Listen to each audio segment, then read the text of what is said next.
Julius Musa Charia. Anda upya.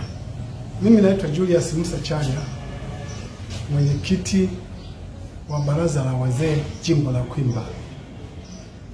Siku ya Jumapili nilipigiwa simu kwamba tunahitajika Mwanza, alafu tukifika Mwanza tunaenda Dar es Salaam kwa ajili ya mkutano ambao inadaiwa kwamba anauitisha Mbowe. Lakini tumepanda hapo Mwanza saa 1 za usiku ya Jumatatu. Hatujala chochote, lakini tulipewa tu 3,000 kila mmoja. Tukaja kula huku chakula njiani kabisa, tena chakula ambacho ilibidi tuongeze hela yetu. Shilingi 3,000 ilikuwa haitoshi. Tumesafiri usiku kucha, hatukula, kumepambazuka, hatujala. Tumefika mpaka Morogoro, hatujapewa hata posho. Morogoro ndio wakatupa 10,000 kwa ajili ya chakula.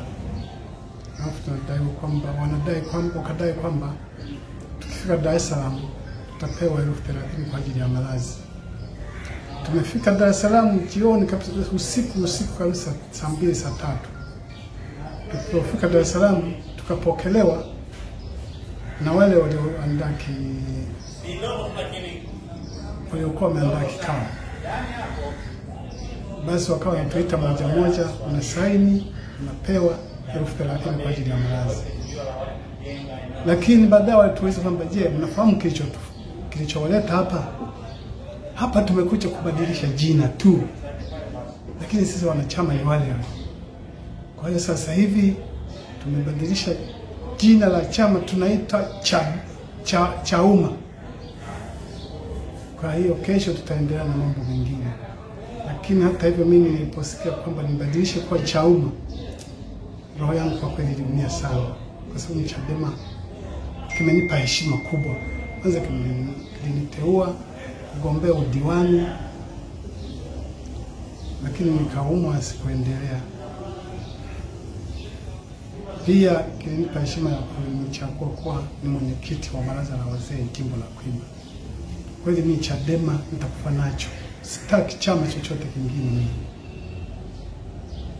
Mimi kwa jina naitwa Mary Kashiki Dome. Ni mwenyekiti wa kina mama Bawacha. Nilipigiwa simu kwamba nifike Mwanza kwa ajili ya safari ya kuja huku Dar es Salaam kwa ajili ya kikao, kulikuwa na kikao. Lakini baada ya kufika pale Mwanza tukapanda magari yaliyokuwa yameandaliwa kuja Mwanza. Tumekuja tukafika Mwanza tukakuta kikao chetu hakipo. Nikakuta jina tofauti linaitwa Chauma. Baada ya kupeleleza nikaambiwa kwamba ni chama kipya ambacho kimeanzishwa. Sikulizika nacho. Tayari tulivyofika pale tukapewa matisheti kwa ajili ya kikao, kwa sababu sikuwa hata na hela ya kula njiani wala hela ya kujikizi hapa. Ilibidi nichukue hizo tisheti ili niwe mpole kwa ajili ya kupatiwa usafiri wa kunirudisha nyumbani. Kwa hiyo hicho chama mimi sijalizika nacho, naomba nirudi kwenye chama changu Chadema. Mimi ni mwenyekiti Bawacha jimbo la Kwimba. Asanteni. Mimi ni mwenyeji wa Ngudu Kwimba, Ngudu Masonga. Ni katibu wa vijana kata ya Ngudu. Nimepigiwa simu kwamba hivi nije hapa, kuna wakubwa ambao tutaongea nao wa Chadema, lakini nimekuja nikakuta ambapo sivyo walivyoniambia. Bado mimi ni wana Chadema, sitaki kutapeliwa, na wengine wanataka kutapeliwa, sitapeliwe.